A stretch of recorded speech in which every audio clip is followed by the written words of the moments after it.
Hello and welcome, guys, and welcome to the next session of valuation. And in this session, we are going to start a very interesting topic of our valuation subject, guys. And personally, this chapter is my favorite chapter. As far as exams are concerned, this chapter might not hold a great value, might not be repetitive as much as other chapters. But yes, once in a while, after every 2-3 attempts, this chapter finds its place in the examination in the question paper. And yeah, a question of about 6 marks to 8 marks come in the examination quite often from this particular chapter. But why is this chapter my personal favorite, guys? Because this is the chapter which highlights the prime shortcoming or the prime drawback of our accounting system of not only of India but the entire world.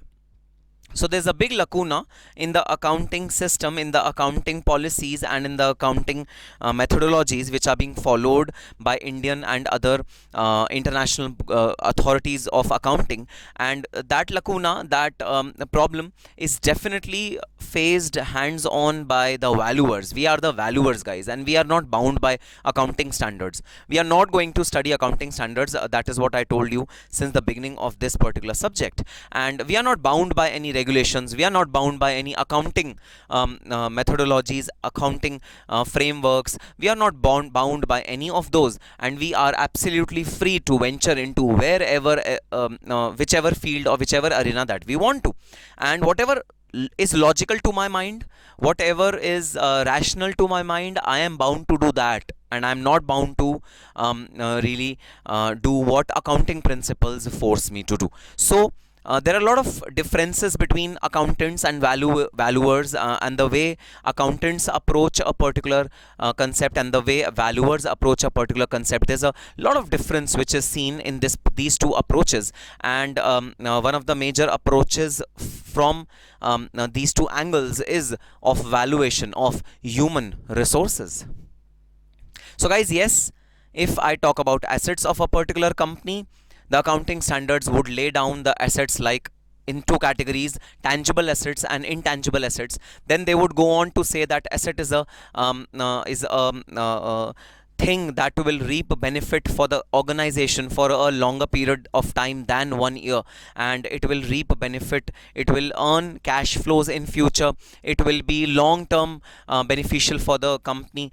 Tangible means the asset which we can touch and feel, and intangible means an asset which we cannot touch or feel. And intangible assets constitutes goodwill, copyrights, trademarks, licenses, and what not. There are plethora of intangible assets which are existing with a particular entity, which are to be recognized in the balance sheet. The accounting frameworks are drafted in such a manner that all those tangible or intangible assets can be computed, their cost can be computed, their value can be computed, their historical cost can be recognized in the books of accounts and has to be recognized in the books of accounts, and then they are depreciated, amortized over a period of time depending upon their estimated useful life, depending upon their benefit that will be derived from them. Maybe the benefit is more than 1 year or less than 1 year. Depending upon that, we recognize the amortization of these particular assets.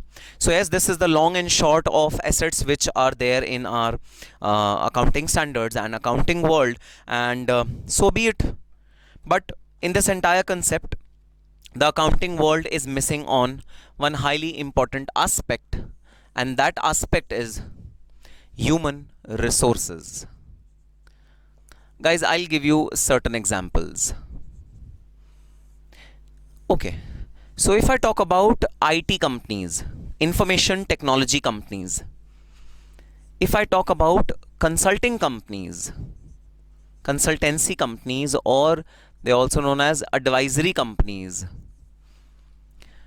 If I talk about all these companies, then there's one common thread which is there in all of these companies, that they are devoid of physical assets. They don't have any physical assets.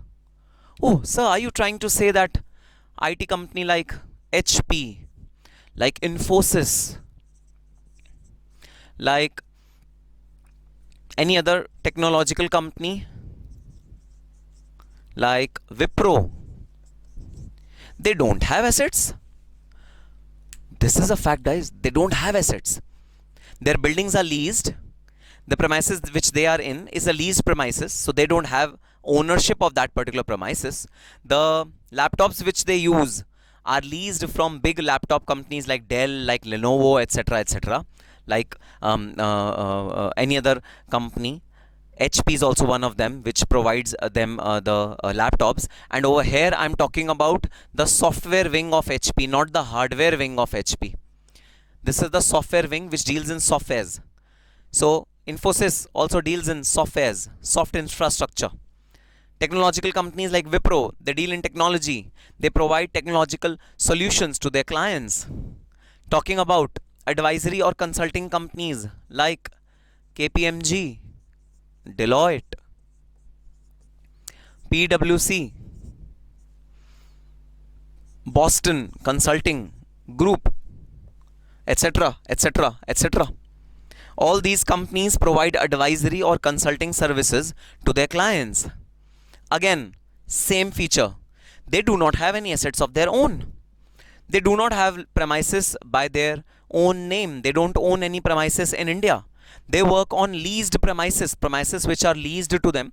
They temporarily make an arrangement for, say, 10 years or 20 years lease, where they abide, they bind the DLF or real estate owners to agree with them a particular lease which will be unaffected by the inflation rate, and they agree it over a period of time, maybe escalated by some certain amount, certain predetermined amount. And this is how these companies do their business. They don't own anything. Even their laptops which their employees own, because they are not manufacturing anything. They don't have plant and machinery.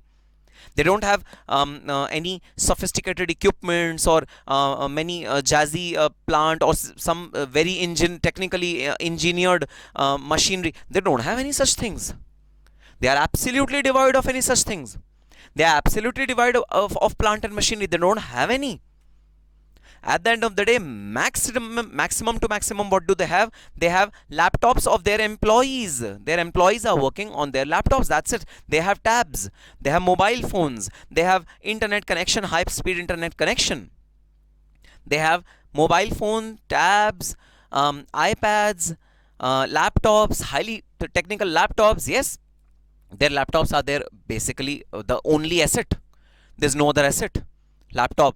How much does a laptop costs you? 40,000 rupees? 50,000 rupees? If you take a higher version, maximum a lakh of rupees. That's it. This is what they have as their assets.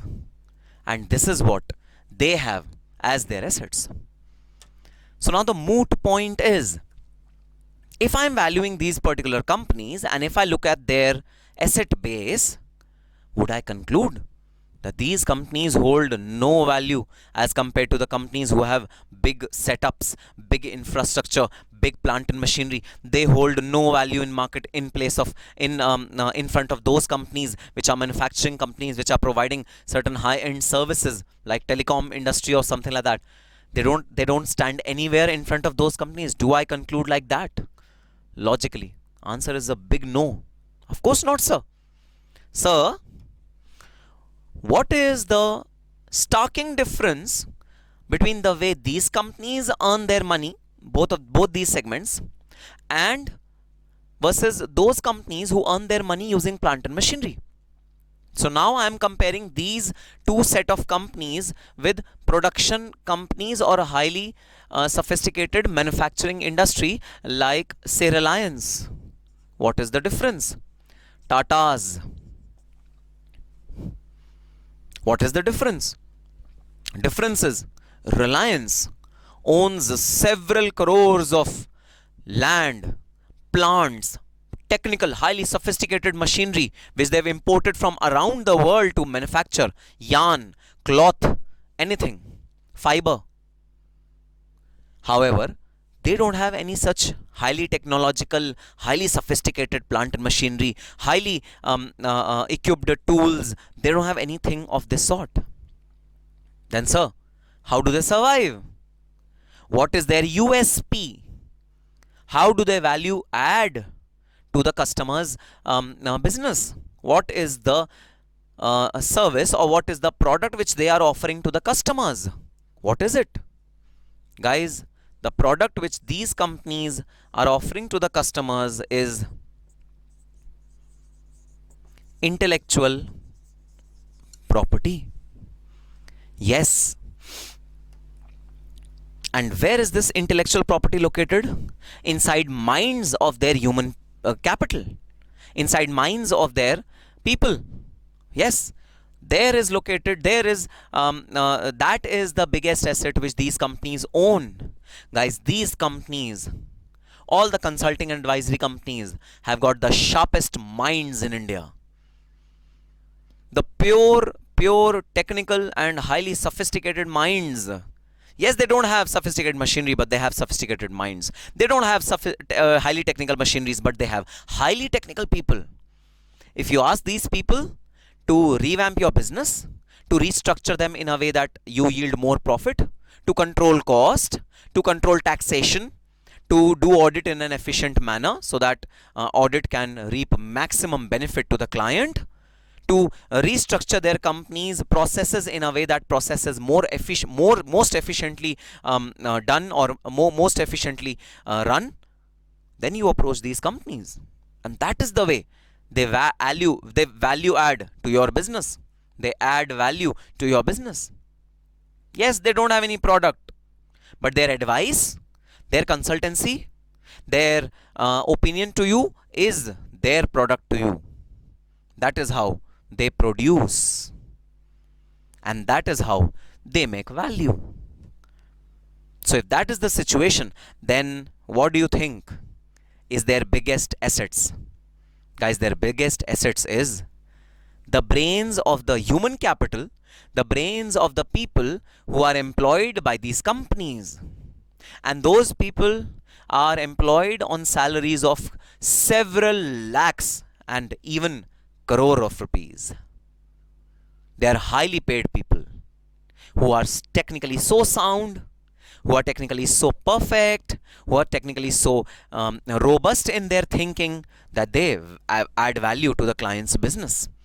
They help client saves crores and crores of rupees, and in turn, client pays them heavy fees, whether in respect of taxation, direct taxation, GST, whether in respect of technological consultancy, whether in respect of process-based consultancy, whether in respect of financial consultancy. If I want to buy back shares, then what should be the legal process as per the Companies Act? Please approach them and they will guide you thoroughly and properly. They have a network of amazing professionals across the globe. So if you want to know what are the laws of US regarding a particular transaction which is happening between US and India, approach them. Approach KPMG, and KPMG will touch base with their US folks, with their US counterparts, and they will tell you the exact implication of a particular transaction which is happening between US and Indian company. Approach them. They have such high technical prowess. That is the quality of these firms. Now the question arises, so we know that this is the asset which these firms has. So you know that these are the assets which these firms has. But so the moment someone sees their balance sheet, the moment they see their black and white financial statements which is written on paper, which is typed on paper, they are devoid of any assets. And this is where we valuers differ from the accountants. Accountants, or the accounting world, the accounting standards do not pay any heed to this intellectual property, which is the strongest intangible asset of certain class of companies. Even a company which is a production industry or a manufacturing industry is developed in such a way that they also have some bit of intellectual property in them. But yes, as per the accounting norms, as per the accounting rules, all these things are conveniently ignored.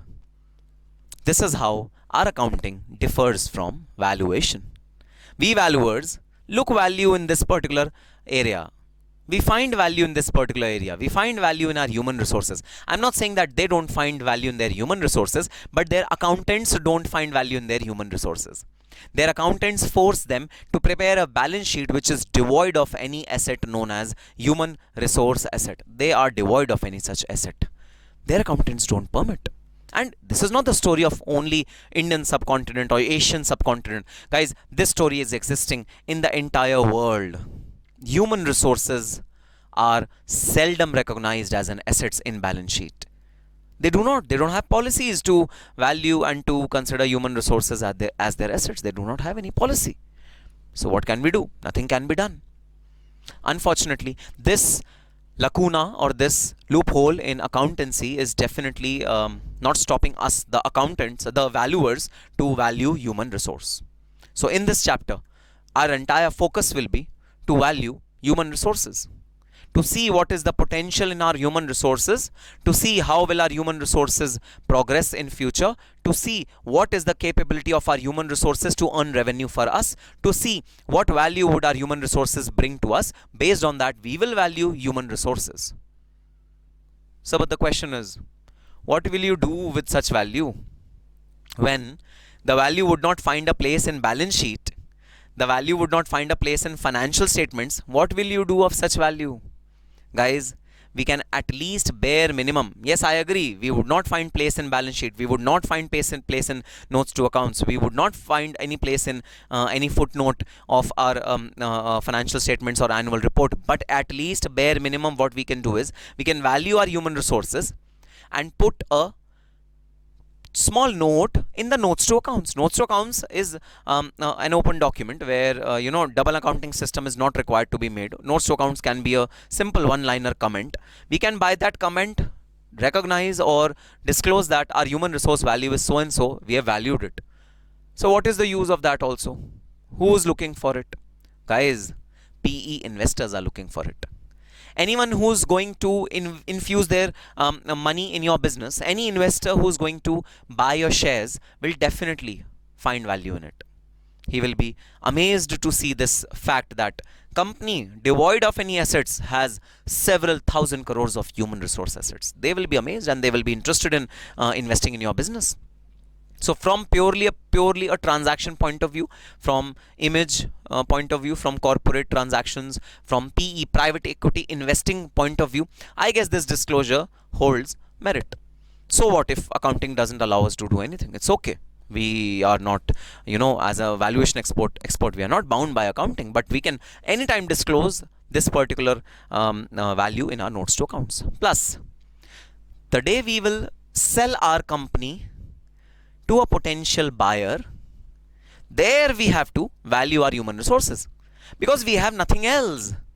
There's nothing in our balance sheet that is valuable. We have no assets. We have leases. Lease is a liability. We have leases, we have laptop leases, we have premises leases, we have all the expenses which are running, overheads of running these big white elephants. We have only expenses and liability. That's it. We don't have anything. So tomorrow if I want to sell my business, a business which belongs to this sector, information technology sector, or this sector, consulting and advising sector, guys, at that point in time, I definitely need this particular asset value known as human resources. I need that value. And that value will be derived from valuation, because accounting standards do not have any such provision or any such concepts whereby we can value our human resources. They don't have. They are devoid of this concept. So now I am going to tell you about a transaction, and I'm just taking an example where I'm trying to explain you how does it actually work. Okay, so there is an Indian company. Indian company has two divisions. First is product division. Second is after sales services, troubleshooting.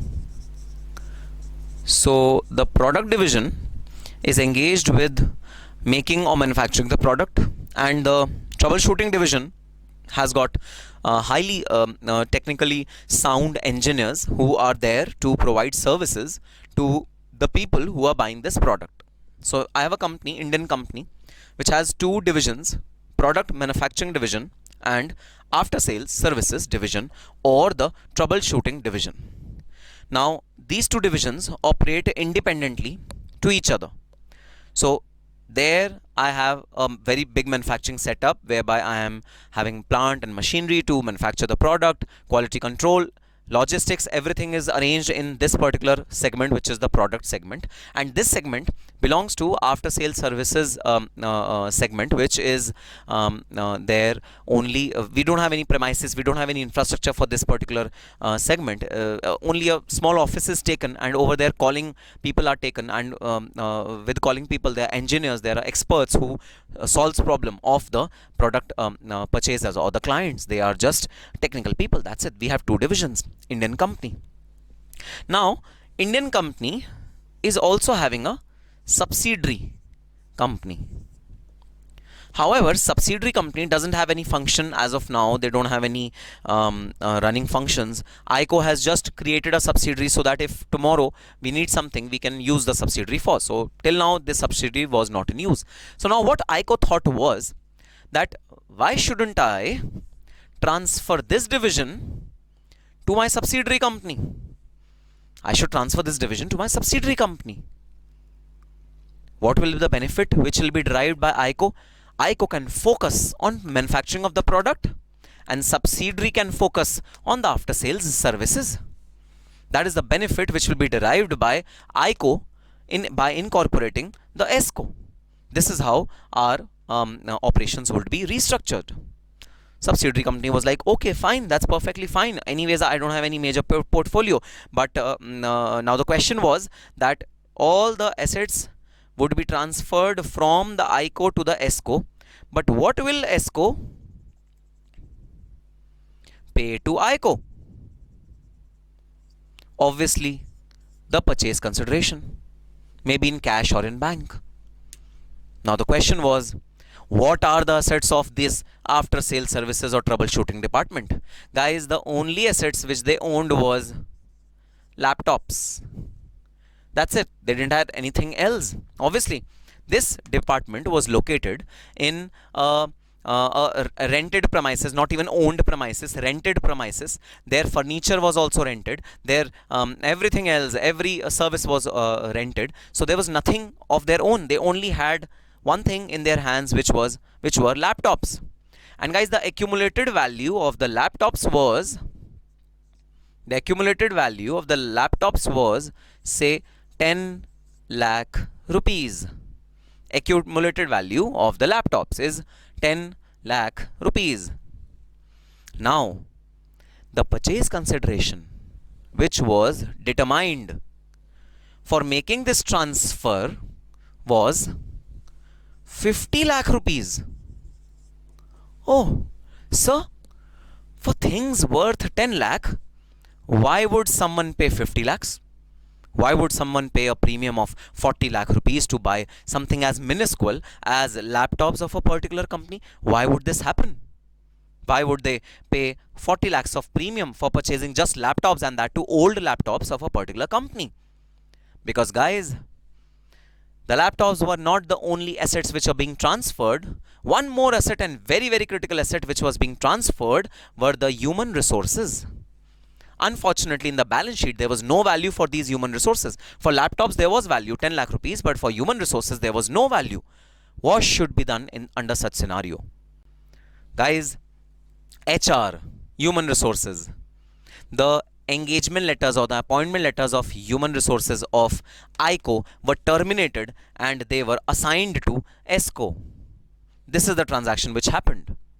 And for transferring such high intellectually smart people, for transferring these people, ICO demanded 40 lakh rupees from ESCO. I know they are both of the same group, but still the consideration can be at arm's length price, and the consideration should be at arm's length price, and the consideration or the deal should be fair to both the parties. If ICO is sacrificing something, he should get in return the exact purchase consideration. ICO said the purchase consideration was rupees 40 lakhs for human resources, 10 lakhs for laptops, total 50 lakhs. Now the biggest question which this entity faced after this transaction was finalized, this entire thing was finalized, cash was given, or the bank check was given to ICO worth rupees 50 lakhs. All the laptops were transferred in the name of ESCO. 10 lakh rupees was given for laptops, 40 lakhs for the human resources. All the appointment letters were transferred from ICO's name to ESCO's name for the employees who were engaged in after sales services department. Everything was done. Now the moot question which was to be determined was, what is the accounting entry which we should put in the books of accounts of ESCO? What is the accounting entry? So I'll try and draft an accounting entry in the books of ESCO. You will help me with this accounting entry. Okay, sir, sure. So first of all, I am just crediting the cash or bank balance worth rupees 50 lakh. We have shelled out 50 lakh rupees to cash and bank. What have we received? So we have received laptops. What is the worth of laptops? Laptops worth is 10 lakh rupees. Unfortunately, this transaction is incomplete.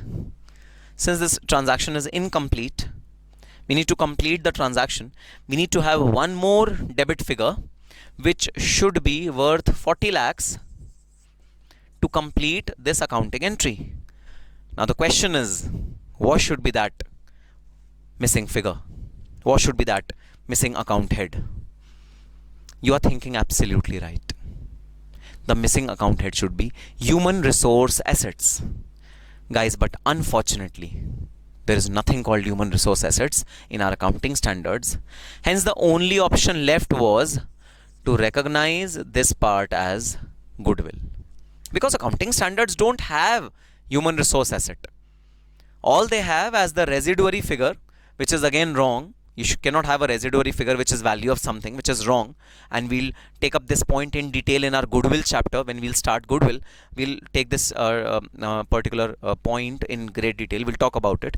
Right now, I want you to just know that saying anything and everything as goodwill is unfair. This is not goodwill.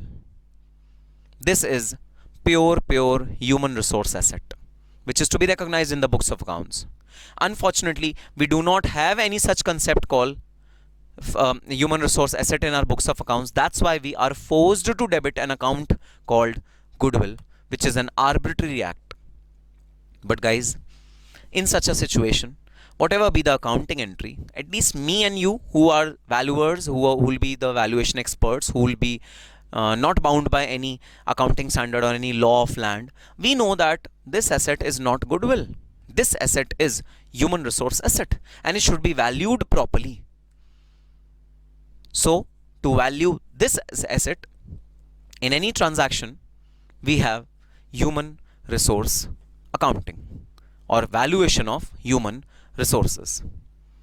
Yes, this topic is little new to the accountant world. They are not able to digest it properly, but so may it be. I mean, I don't bother, I don't care about it. Let it be. I am a valuer. I will value my human resources the way I want to value them. That's it.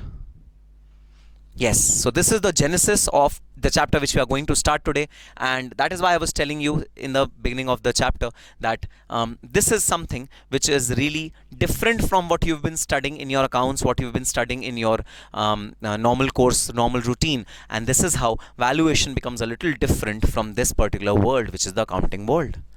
So while valuing human resources, I will definitely take a toll on certain accounting concepts. I will modulate them, I will rotate them, I will twist them, and I will reform them, rejuggle them. I will again juggle up your accounting knowledge, and I will reframe your entire accounting knowledge while doing this particular chapter. So let's come to the point now. Sir, we understood all your point. We understood about the variability which is existing in Indian laws and international laws about the human resource accounting. We understand all that stuff. Now, sir, the moot point which is running through our mind is, sir, how do you value a human being? I mean, how funny does it sound that there's a human being standing in front of you and you're saying, oh, what's your value? Just like we, to ridicule someone, we tell that person, what's your value? What's your worth? Now that ridicule that ridicule which we sometimes do of the other person, we need to really have that ridicule and apply that ridicule over here, and we need to assess value of a particular person using certain methodologies which are prescribed under the valuation world. And I will also make you criticize certain policies. Certain methods are really criticizable, they are not worth it, and I will make you appreciate certain principles which are really worth it. So primarily there are two principles which govern human resource accounting, which governs valuation of human resources. Guys, principle number one, historical cost method. Just like when you purchase an asset, you spend some amount on that asset, and that amount becomes value of that particular asset in your balance sheet. Historical cost method. So when you buy a particular asset, what do? Sir, the purchase cost of the asset plus all the expenses which are incurred to bring the assets to its current use.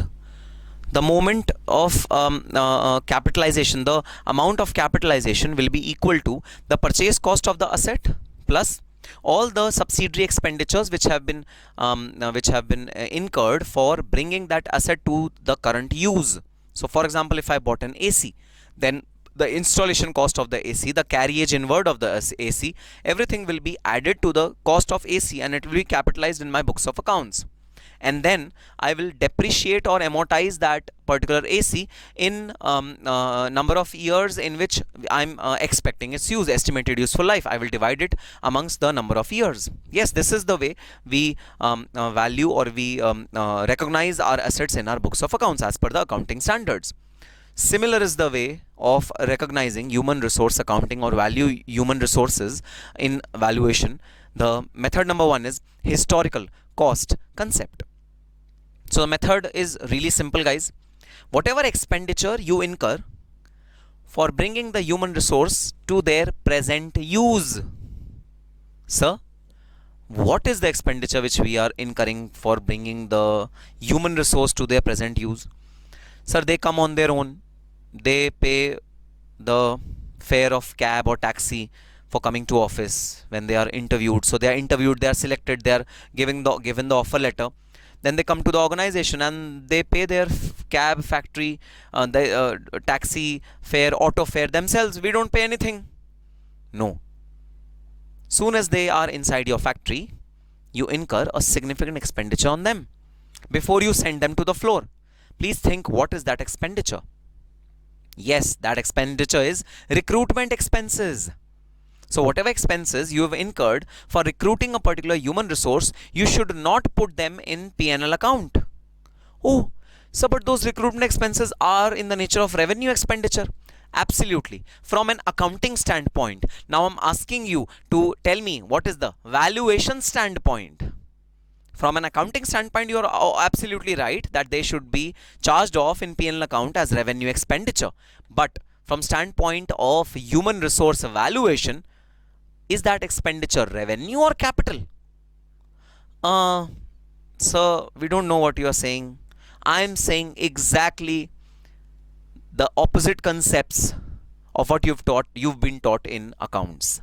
Guys, accounts have always taught you that all the recruitment expenses, all the training expenses of the employee should be put to P&L account. I'm just asking you to do one thing. Pull them out of the P&L account and capitalize them. That is the value of a particular human resource asset. And this method is known as historical cost method, whereby instead of writing off the expenditure incurred on bringing the employee to its current location and current use, instead of writing off that entire expenditure, what we do is we capitalize it in our books of accounts, and then we amortize or depreciate it the way you depreciate your assets. We just depreciate it in the similar fashion. This is the first method which is used for valuing the human resources, which is known as historical cost method.